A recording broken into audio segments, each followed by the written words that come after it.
반갑습니다. 이번 시간에는 지난 시간에 이어서 더블 게이트 핀 바디 FET가 진화한 핀팻이라는 구조에 대해서 이해해 보도록 하겠고요. 이러한 핀팻이 가지는 특징에 대해서 이해해 보도록 하겠습니다. 이런 핀팻이 어떤 식으로 발전해 나갔는지 그 과정에 대해서 알아보도록 하겠습니다. 지난 강의에서 이해해 보았듯이 사람들이 누설 전류 문제를 해결하기 위해서 핀 바디 FET를 연구하기 시작하였고요. 게이트가 추가될수록 점점 더 좋은 퍼포먼스를 보인다는 사실을 이해를 하였습니다. 하지만 이렇게 게이트를 위아래로 두는 것은 공정상의 어려움을 야기하였기 때문에 지난 시간에 공부한 버티컬 채널 FET 같은 구조도 제작을 시도해 보았고, 또한 이번 시간에 다룰 핀팻 구조도 같이 테스트해 보기 시작하였습니다. 이러한 연구들이 2000년대 초반에 활발하게 연구가 되었고요. 이번 시간에는 이 핀팻에 대해서 알아보도록 하겠습니다. 핀팻은 다음과 같이 채널이 서 있는 형태의 구조를 가지게 되었고요. 이 양옆의 영역을 우리가 게이트로 사용하는, 즉 게이트가 이 채널을 감싸는 형태로 구조가 만들어지게 되겠습니다. 여기서 이 채널 역할을 하는 이 기둥 같은 것들을 우리가 물고기의 지느러미를 닮았다 해서 핀이라고 이름을 붙였고요. 그래서 이 소자를 핀팻이라고 부르게 되었습니다. 여러분들이 이미 구조를 보시면 아시겠지만 이 핀팻의 성능을 결정하는 중요한 구조적인 파라미터는 게이트 랭스가 당연히 있겠고요. 그 다음에 이 핀의 하이트가 있겠고요. 그리고 이 핀의 폭, W 핀이라는 값이 핀팻의 성능에 영향을 미치는 중요한 파라미터가 되겠습니다. 결국 우리가 지난 시간에 이야기했었던 더블 게이트 핀 바디 FET를 상상해 보면요. 우리가 더블 게이트 핀 바디 FET에서 가장 중요한 파라미터 중에 하나가 이 바디의 두께 TSI라는 파라미터였습니다. 이것이 3차원 구조인 핀팻에서는 결국은 이 W 핀, 즉 핀의 위스에 해당된다는 사실을 이해할 수 있겠죠. 따라서 핀팻에서도 결국은 핀팻의 성능을 결정하는 중요한 파라미터가 바로 이 W 핀, 그리고 이 H 핀, 핀의 하이트가 되겠습니다. 사실 핀팻 형태의 모스펫은 일찍이 1990년도부터 비슷한 구조의 트랜지스터가 보고가 되었습니다. 이때는 핀팻이라는 이름이 붙어져 있지 않고 다른 이름들이 붙어져서 연구가 되었는데요. 실질적인 구조는 현재의 핀팻과 거의 닮아있는 구조를 가지게 되겠습니다. 어떤 채널 역할을 하는 기둥이 이렇게 수직한 방향으로 존재를 하고 있고, 게이트 물질이 그 채널을 감싸는 형태, 정확하게 핀팻 구조와 일치하는 연구 결과들이 1990년도 이후부터 조금씩 나왔다라고 볼 수 있겠습니다. 이러한 초기 연구들이 조금씩 발표되다가 본격적으로 핀 바디 FET가 나온 이후에 핀팻에 대한 연구가 본격적으로 활발하게 시작이 되었습니다. 최초의 N채널 핀팻 같은 경우에는요, 1998년도에 UC 버클리에서 발표가 되었고, 다음과 같은 디멘전을 가지는 핀팻이 보고가 되었습니다. 이때 발표된 스윙 값을 보면요, 거의 한 60 정도의 근처의 값을 가지는 것을 볼 수가 있겠습니다. 그것도 이 핀 위스가 점점 감소하면 감소할수록 더 작은 값을 가지는 것을 볼 수가 있겠습니다. 우리가 이미 이야기했듯이 이 핀팻에서 이 핀의 위스에 해당하는 값이 결국은 더블 게이트 핀 바디 FET에서 바디의 두께에 해당하는 값이기 때문에 우리가 바디의 두께가 얇아지면 얇아질수록 숄 채널 이펙트를 더 효과적으로 억제할 수 있다는 사실을 이미 이해하였고요. 따라서 핀 위스가 감소하면 감소할수록 스윙 값이 작아지는, 즉 숄 채널 이펙트를 조금 더 잘 억제하여서 더 좋은 모스펫이 되는 이러한 실험적인 결과도 우리가 확인을 할 수 있겠습니다.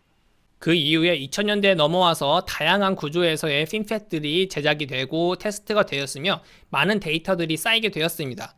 따라서 그러한 많은 데이터들을 모아놓고 나서 도대체 어떤 구조를 만들어야 핀팻이 가장 좋은 성능을 내는지 그러한 것들을 조사를 하기 시작하였습니다. 왼쪽 그래프는요, 그러한 데이터들을 모아놓은 것을 볼 수가 있겠는데요. 기준은 디블 값입니다. 즉 숄 채널 이펙트를 대표할 수 있는 디블 값을 플러스를 하고요. W 핀과 게이트 랭스 사이의 비율 값을 한번 플러스를 해봤더니 디블 값이 충분히 작아지려면, 즉 숄 채널 이펙트가 충분히 억제되려면은 W 핀과 LG 사이의 비율이 대략 1.5 이상이 되어야 된다는 사실을 우리가 알 수가 있었습니다. 즉 우리가 W 핀을 최대한 얇게 만들어서 이 비율이 1.5 이상이 되어야 핀팻이 숄 채널 이펙트를 충분히 억제할 수 있다는 사실을 내포하게 되겠는데요. 사실 이것은 상당히 핀팻을 만드는 입장에서는 제약 조건으로 다가왔습니다. 그 이유는요, 반도체 공정의 리소그래피 기술에서 각 세대마다 각 한계점이 존재를 하게 되겠습니다. 즉 지금 이 시점에서는 7나노 선포까지만 가능하다, 5나노 선포까지만 가능하다, 이런 한계점이 존재를 하고요. 보통 이렇게 가장 짧게 만들 수 있는 선폭을 이용을 해서 게이트 랭스를 만들게 되겠습니다. 즉 게이트 랭스는 가장 짧으면 짧을수록 좋기 때문에 그 당시에 만들 수 있는 최소 선폭으로 만드는 것이 일반적이 되겠죠. 하지만 문제는요, 이 비율이 1.5가 넘어야 된다는 뜻은 LG보다 더 짧은 폭을 가지는 WFin을 만들어야 된다는 뜻이 되겠습니다. 하지만 핀팻에서도요, 결국은 이 게이트 랭스도 우리가 리소그래피를 이용을 해서 디파인을 해야 되고요. 그리고 이 핀의 폭 역시도 우리가 리소그래피를 이용을 해서 선폭을 디자인해야 되기 때문에 결국은 이 조건을 만족하기가 상당히 어렵다라는 뜻을 내포를 하게 되겠습니다. 따라서 그 시대의 리소그래피 기술의 한계를 뛰어넘는 어떤 기술을 이용을 해서 우리가 WFin을 최대한 얇게 만들어야 된다는 뜻을 내포하게 되었고요. 따라서 사람들이 이 문제를 해결하기 위해서 또 여러 가지 방안을 찾던 중에 스페이서 리소그래피라는 재미있는 기술을 도입을 하게 되었습니다. 스페이서 리소그래피 혹은 현재는 더블 패터닝이라고도 불리는 기술은요, 지금도 양산 기술에 사용되고 있는 아주 유용한 기술 중에 하나가 되겠습니다. 현재 가지고 있는 리소그래피 선폭의 한계보다 더 짧은 패턴을 만들 때 사용할 수 있는 아주 유용한 방법이 되겠는데요. 우리가 스페이서에 대해서는 앞에 강의에서 핫캐리어를 다룰 때 잠깐 언급을 했었습니다. 다시 한번 이 스페이서를 만드는 과정에 대해서 이해를 해보면요, 먼저 이 sacrificial layer, 즉 희생층을 하나 디파인을 합니다. 적당한 선폭으로 우리가 이러한 sacrificial layer를 만들어 주고요. 여기에 우리가 단단한 성질을 가지는 마스크 물질을 얇게 증착을 해주게 되겠습니다. 앞에서도 이야기했듯이 증착 기술은 리소그래피 기술과 달리 아주 매우 얇은 두께를 증착할 수 있는 기술은 예전부터 가지고 있었습니다. 따라서 우리가 원하는 만큼 얇게 증착을 해주게 되겠고요. 엣치백 프로세스를 통해서 이것들을 일정한 비율로 깎아내립니다. 이렇게 일정한 비율로 전체를 깎아내리다 보면은 결국은 이 양옆의 영역은 남게 되겠는데요. 이러한 영역을 우리가 스페이서라고 부르게 되겠습니다. 이렇게 스페이서가 만들어지면요, 이 가운데 sacrificial layer는 우리가 쉽게 제거를 하게 되겠고요. 따라서 이 스페이서 부분만 남게 되겠습니다. 이러한 스페이서 영역은 아까도 이야기했듯이 단단한 물질이기 때문에 이 스페이서를 마스크로 해서 그대로 실리콘을 깎아내리게 되면은 이 스페이서의 폭만큼에 해당하는 핀을 얻을 수가 있게 되겠습니다. 따라서 이 핀의 폭은요, 리소그래피 한계보다 더 얇게 만들 수가 있게 되겠습니다. 이 증착이란 것은 우리가 충분히 얇게 잘 컨트롤할 수 있는 기술이 있었기 때문에 리소그래피 기술의 한계점 이하로도 우리가 WFin을 만들 수 있다는 장점을 가지게 되고요. 현재에도 많이 사용되고 있는 테크닉 중에 하나가 되겠습니다. 따라서 이제 핀팻을 만들던 사람들이 얇은 핀을 만들기 위해서 이런 스페이서 리소그래피 기술을 도입을 하기 시작했습니다. 따라서 2001년도에 20나노 이하의 핀 위스를 가지는 CMOS 핀팻이 스페이서 리소그래피를 이용을 해서 보고가 되었고요. 그 다음에는 게이트 랭스가 아주 스케일링된 10나노미터급의 핀팻도 리포트가 되었고, 역시 마찬가지로 훌륭한 특성들이 리포트가 되기 시작하였습니다. 지금 핀 위스가 17에서 26나노미터 정도이기 때문에 그것보다 게이트 랭스가 좀 큰 영역에서는 숄 채널 이펙트가 잘 억제되는 반면에 그 이하로, 즉 아까 이야기했었던 1.5라는 비율 이하로 내려가게 되면은 숄 채널 이펙트가 잘 억제되지 않아서 스윙값이 커지는 현상 같은 것들도 우리가 확인할 수 있게 되겠습니다. 그 이후에도 다양한 구조를 가지는 핀팻들이 만들어지면서 데이터들이 많이 쌓이기 시작하였고, 사람들이 핀의 구조에 대해서 조금 더 깊이 있게 이해를 해보도록 노력을 하였습니다.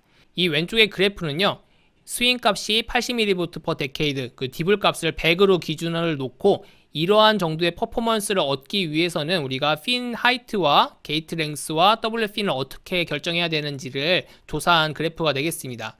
먼저 이 왼쪽 수직한 점선을 기준으로 한번 생각해서 해보면요, 게이트 랭스가 고정되어 있다라고 가정을 하였을 때 우리가 핀 하이트 값을 아무리 바꾸더라도 충분한 모스펫 퍼포먼스를 얻기 위해서는 WFin의 값이 매우 얇아야만 한다는 사실을 이해를 할 수 있겠습니다. 즉 핀팻 같은 경우에서는요, 이 핀의 하이트가 얼마이든지 간에 상관없이 이 핀의 폭, WFin 값이 충분히 작아야만 우리가 원하는 정도의 퍼포먼스를 얻을 수 있다는 뜻이 되겠고요. 비슷하게 이 수평한 방향의 커브 영역을 살펴보면요, 우리가 게이트 랭스를 동일하게 고정을 하였을 때 WFin 값을 아무리 바꾸더라도 모스펫 성능을 얻기 위해서는 핀의 하이트 값이 충분히 낮아야만 한다는 사실을 이해를 할 수 있겠습니다. 즉 UTB 디바이스 같은 경우에는 이 폭이 얼마든지 간에 상관없이 결국은 이 바디의 두께가 이 모스펫의 성능을 결정한다는 사실을 이해를 할 수 있겠습니다. 결국은 얇은 바디의 두께를 만들어야만 우리가 숄 채널 이펙트들을 잘 억제할 수 있다는 뜻이 되겠는데, 이것은 공정상의 어려움을 항상 야기를 하게 되겠습니다. 따라서 사람들이 이렇게 얇은 핀을 우리가 만들지 않아도 어떻게 하면은 숄 채널 이펙트들을 잘 잡을 수 있을까 고민하던 차에 우리가 한 가지 포인트를 찾게 되겠습니다. 즉 게이트가 2개가 아니라 3개로, 더블 게이트 구조가 아니라 트리플 게이트 구조로 가게 되면은 다음과 같이 핀의 하이트와 위스가 어느 정도 크더라도 충분히 숄 채널 이펙트들을 잡을 수 있는 포인트가 나타난다는 사실을 이해를 하기 시작하였습니다. 따라서 이렇게 핀을 얇게 만드는 것보다는 게이트를 하나 더 늘리는 구조로 가는 것이 우리가 조금 더 공정상으로 만들기 쉬우면서 같은 정도의 퍼포먼스를 얻을 수 있겠다는 사실을 인지를 하게 되었습니다. 따라서 더블 게이트 구조가 아닌 트라이 게이트 구조의 핀팻이 만들어지기 시작하였는데요. 원래의 핀팻은 여기 그림에서 작게 보이는 이러한 마스크 영역을 핀 위에 가지고 있게 되겠습니다. 이 마스크 영역은 이 핀을 만들 때 공정상 필요한 영역이 되겠는데요. 이 영역 때문에 이 왼쪽, 오른쪽 영역이 게이트로서 역할을 하게 되겠지만, 이 위쪽은 게이트 물질로는 덮여 있지만 실질적으로 이 두꺼운 마스크 층 때문에 게이트 역할을 하지 못하게 되겠습니다. 이것이 이제 기존에 만들어졌던 더블 게이트 핀팻이 되겠다면요. 트라이 게이트 핀팻은 이 위에 마스크 영역을 없애고 완벽하게 게이트가 3면을 감싸는 형태로 만들게 되겠습니다. 이렇게 3면에서 게이트로서 동작을 해서 채널을 컨트롤하게 되면은 이렇게 핀 위스와 하이트가 뭐 30나노, 50나노 급으로 조금 두꺼운 편에 속하더라도 충분히 숄 채널 이펙트들을 잘 억제할 수 있다는 사실을 검증을 하게 되었습니다. 즉 우리가 아주 힘들게 리소그래피를 해서 핀 위스를 줄이지 않아도 우리가 게이트만 조금 더 만들게 되면, 즉 더블 게이트에서 트라이 게이트로 바꾸기만 한다면은 숄 채널 이펙트들을 충분히 잘 억제할 수 있다는 사실을 알게 되었고요. 그리고 나서 핀팻이 다시 한번 진화를 하게 되는데요. 이전까지의 핀팻은 전부 다 SOI 웨이퍼를 이용을 해서 만들었습니다. 즉 인슐레이터 층 위에 형성된 이 실리콘 층을 우리가 깎아서 핀을 만들고 거기에 게이트를 감싸서 핀팻을 만들었었는데요.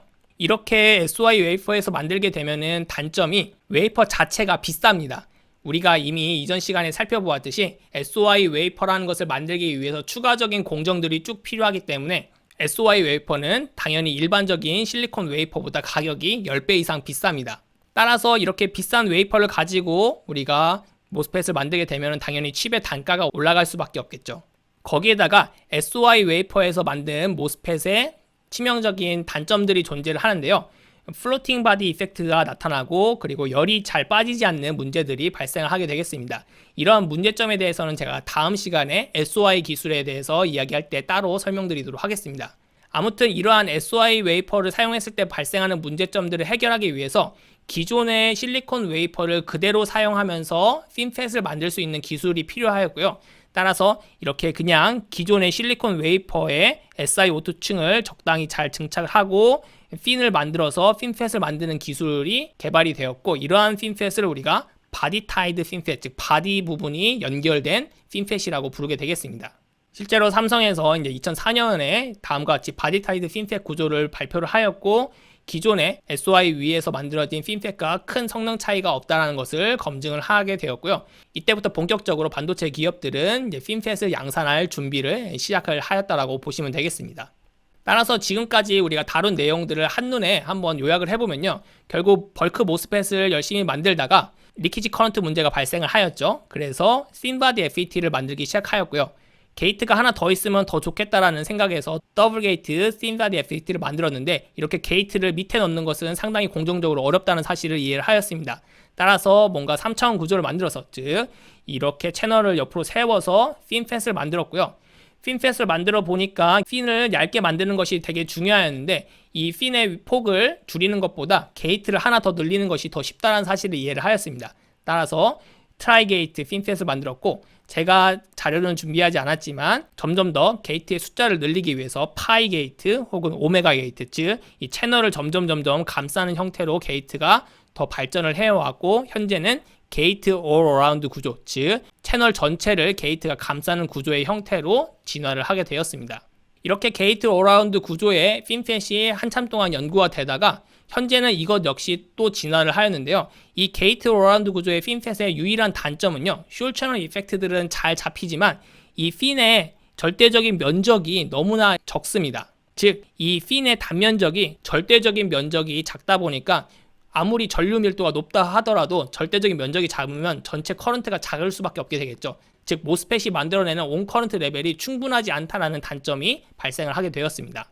따라서 이러한 단점을 또 해결하기 위해서 멀티 핀 구조의 게이트 어라운드 구조가 또 연구가 되었습니다. 즉, 핀이 하나로는 충분한 전류를 만들어낼 수 없기 때문에 그러한 핀을 여러 개 이렇게 수직하게 쌓아서 멀티 핀 구조의 게이트 어라운드 FET들이 제시가 되었고요. 이렇게 만들고 나니까 굳이 우리가 이렇게 가느다란 나노와이어 형태로 만들 필요가 없을 것 같다라는 생각을 하게 되었습니다. 즉, 결국은 숄 채널 이펙트들을 잡으면서 충분한 전류를 흘려주는 것이, 즉 온커런트를 높이는 것이 중요한 방향이니까 옆으로는 우리가 폭을 넓혀도 전혀 문제가 없다는 사실을 충분히 이해할 수 있겠죠. 즉, 게이트 어라운드 구조를 그대로 유지하고 있기 때문에 우리가 숄 채널 이펙트들은 잘 잡을 수 있으면서 커런트 값을 늘리기 위해서 옆으로 면적을 늘린 이러한 나노시트 구조의 FET들을 만들기 시작하였고요. 보통 논문에서는 나노시트 FET라고 부르고 삼성에서는 특별히 MBC FET, 즉 멀티 브리지 채널 FET라고 이름을 붙여서 명명을 하고 있고, 삼성에서는 이런 MBC FET을 이용을 해서 앞으로 3나노미터 테크놀로지에 대비하겠다라고 이미 발표를 한 상황이 되겠습니다. 여기까지가 모스펫이 지금까지 구조적으로 진화해온 과정이 되겠습니다. 어떤 식으로 진화해 왔는지 여러분들이 충분히 이해를 하셨을 것이라 생각을 합니다. 결국은 숄 채널 이펙트들을 줄이기 위해서 처음에는 옥사이드 시크니스를 줄여오다가 이 리키지 커런트 문제를 해결하기 위해서 씬바디 형태로 갔고, 그 다음에 그 씬바디 구조를 조금 더 쉽게 만들기 위해서 3차원 구조인 핀펫 구조로 갔고, 그러면서 숄 채널 이펙트들을 추가적으로 잘 잡기 위해서 게이트 어라운드 구조로 갔으며, 현재는 온 커런트 레벨을 더 늘리기 위해서 다음과 같이 나노시트 구조까지 간 상황이 되겠습니다.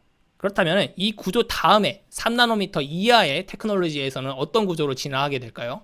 이것은 저도 정확하게 예측을 할 수 없지만 결국은 모스펫의 성능이 좋다라고 이야기할 때는 누설 전류, 즉 오프 커런트를 최대한 낮추면서 온 커런트 레벨을 높이면 높일수록 우리가 좋은 성능의 모스펫이라고 이야기할 수 있겠습니다. 따라서 미래의 FET는요, 이러한 나노시트를 추가로 위로 계속해서 쌓아가면서 채널의 커런트를 늘린다든지, 혹은 이 채널의 물질을 실리콘이 아니라 실리콘 절면륨이나 다른 형태의 화합물 반도체를 이용해서 우리가 모빌리티를 끌어올려서 온 커런트를 높인다든지, 혹은 지난 시간에 배웠던 우리가 버티컬 채널 FET 같은 형태로 바꿔서 소자의 집적도를 높인다든지, 이런 식으로 구조적인 변화 그리고 물질적인 변화가 일어나지 않을까라고 예상을 할 수 있겠습니다. 여러분들은 사회에 나가서 이런 것을 연구하고 개발하는데 기여를 하게 될 것이고요. 이렇게 모스펫이 계속해서 지난 수십 년간 어떻게 진화되어 왔는지를 우리 한번 간략하게 몇 시간에 걸쳐서 이해를 해 보았습니다.